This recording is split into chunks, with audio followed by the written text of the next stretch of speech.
जय श्री कृष्ण, राधे राधे, हर हर महादेव। नमस्कार दोस्तों, आप सबका स्वागत है आपके अपने इस YouTube चैनल पर जश भाई जोरदार। तो दोस्तों, राजस्थान सेवा नियम के अंतर्गत हमने अब तक चैप्टर फर्स्ट में परिचय पढ़ा और 1 से 6 तक नियम पढ़े। आज हम पढ़ेंगे चैप्टर 2 परिभाषाएं, नियम 7 के अंतर्गत। नियम 7 के जो उपभाग हैं उसके अंतर्गत सारी परिभाषाएं दी हुई हैं। नियम 7(1) से 7(40) तक की जो भी परिभाषाएं हैं वो हम पढ़ेंगे। तो चलिए शुरू करते हैं। नियम 7(1) आयु या एज। आयु से आशय उस विशिष्ट दिन से है जब कर्मचारी को विशिष्ट आयु प्राप्त करने पर सेवानिवृत्त किया जाता है। जिस कर्मचारी को सेवानिवृत्ति पर माना जाता है वह दिन उसका अकार्य दिवस होता है। इसी प्रकार यदि कर्मचारी अवकाश पर अथवा पदावनति पर माना जाता है तो वह दिन भी सेवा या पद पर अकार्य दिवस माना जाता है। नियम 7(2) शिक्षार्थी या प्रशिक्षु। ऐसा व्यक्ति जिसको राजकीय सेवा नियोजन के उद्देश्य से किसी व्यापार या व्यवसाय के कार्य हेतु प्रशिक्षण पर रखा जाता है तो वह कर्मचारी शिक्षार्थी कहलाता है। शिक्षार्थी को प्रतिमाह एक निश्चित वृत्ति का राशि, जिसे स्टाइपेंड भी कहते हैं, दी जाती है। शिक्षार्थी या प्रशिक्षु किसी पद पर नियोजित नहीं होता है। ये था हमारा नियम नंबर 7(2). आगे बढ़ते हैं। नियम 7(3) संविधान, कॉन्स्टिट्यूशन से आशय है भारत के संविधान से है। नियम 7(4) संवर्ग या कैडर। किसी सेवा अथवा वर्ग में स्थायी पदों की संख्या को संवर्ग कहते हैं, जहां उस सेवा में नियुक्ति, वरीयता और पदोन्नति निर्धारित होती है। नियम 7(4)(a) चतुर्थ श्रेणी सेवा। वह सेवा जिसमें कर्मचारी प्रभावशाली वेतनमान में वेतनमान के श्रृंखला संख्या 1 से 2 में नियुक्त होता है तो हम उसे चतुर्थ श्रेणी सेवा में गिनेंगे। पहले ग्रेड सिस्टम था लेकिन अब लेवल सिस्टम हो गया है। तो अब वेतनमान जो है वो लेवल 1 से 24 के अंदर आपको दिया जाएगा। नियम 7(5) क्षतिपूर्ति भत्ता, कंपेंसेटरी अलाउंस। राज्य कर्मचारियों द्वारा विशेष परिस्थितियों में व्यक्तिगत रूप से किए गए व्यय की पूर्ति सरकार द्वारा की जाए तो वह क्षतिपूर्ति भत्ता कहलाता है। जैसे कि यात्रा भत्ता क्षतिपूर्ति भत्ते के अंदर गिनेंगे। परंतु सत्कार भत्ता और जलमार्ग में बाहर, यानी कि जलमार्ग में भारत के बाहर आने जाने का भत्ता क्षतिपूर्ति भत्ता नहीं माना जाएगा।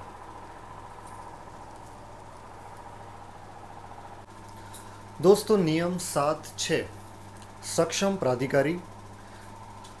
राज्यपाल महोदय द्वारा जिन अधीनस्थ प्राधिकारियों को शक्तियां दी गई हैं और सेवा प्राधिकारियों की सूची RSR के वॉल्यूम 2 के परिशिष्ट 9 में दी गई है। नियम 7(7) संचित निधि। संचित निधि से आशय है जो निधि संविधान के अनुच्छेद 266(1) से परिभाषित है। इसमें राज्य के द्वारा अर्जित राजस्व, पूंजी और वित्तीय मार्गोपाय बनाए रखने के लिए लिया गया ऋण सम्मिलित होता है।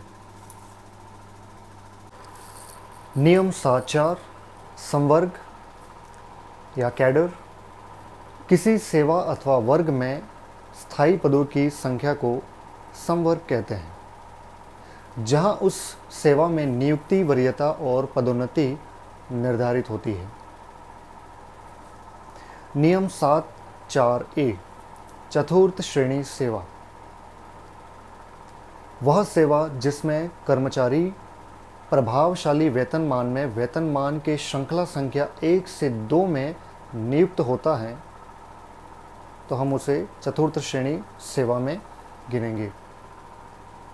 पहले ग्रेड सिस्टम था, लेकिन अब लेवल सिस्टम हो गया है। तो अब वेतनमान जो है वो लेवल 1 से 24 के अंदर आपको दिया जाएगा। नियम 7.5 क्षतिपूर्ति भत्ता, कंपेंसेटरी अलाउंस। राज्य कर्मचारियों द्वारा विशेष परिस्थितियों में व्यक्तिगत रूप से किए गए व्यय की पूर्ति सरकार द्वारा की जाए तो वह क्षतिपूर्ति भत्ता कहलाता है। जैसे कि यात्रा भत्ता क्षतिपूर्ति भत्ते के अंदर गिनेंगे, परंतु सत्कार भत्ता और जलमार्ग में बाहर यानी कि जलमार्ग में भारत के बाहर आने जाने का भत्ता क्षतिपूर्ति भत्ता नहीं माना जाएगा।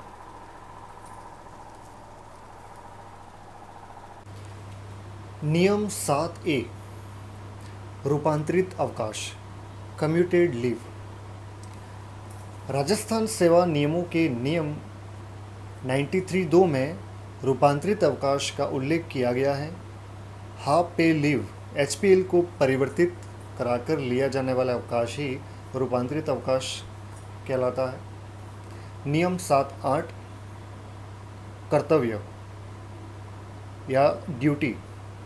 हम कैसे मानेंगे कि कर्मचारी अपनी ड्यूटी पर है, तो उसी के बारे में ये परिभाषा है। परिवीक्षाधीन अथवा शिक्षार्थी के रूप में की गई सेवा यदि तुरंत बाद नियमित सेवा में स्थायी रूप से नियुक्त कर दी जाए तो उसे हम ड्यूटी मानेंगे।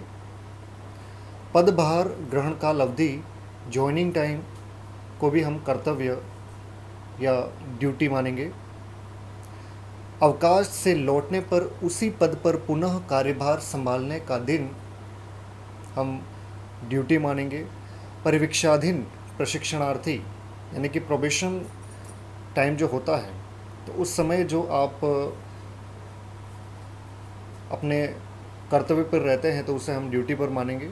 और यहाँ पर एक नोट लिखने वाली बात है, जयपुर और जोधपुर कोषागार में स्थानांतरण के पश्चात कार्यग्रहण काल के अतिरिक्त चार्ज देने के लिए 7 दिन और अन्य कोषागारों में 3 दिन माना जाएगा। यानी कि आपका जो स्थानांतरण है वो जयपुर या जोधपुर कोषागार में हुआ है, तो आपको वहाँ पर आपके जो रूम की व्यवस्था है ये सब देखते हुए आपको 7 दिन के अंदर अंदर आपको वहाँ पर ड्यूटी ज्वाइनिंग कर लेनी है। तो 7 दिन का आपको वक्त मिलता है, और अन्य जो कोषागार हैं जयपुर और जोधपुर के अलावा, तो उनमें 3 दिन।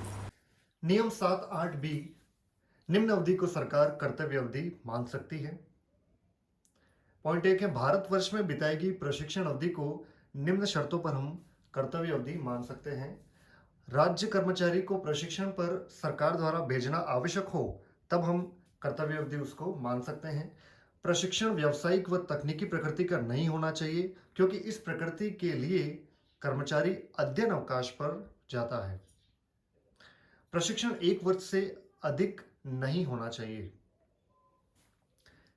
ये शर्तें अगर होती हैं तब हम मान सकते हैं कि वह कर्तव्य अवधि है।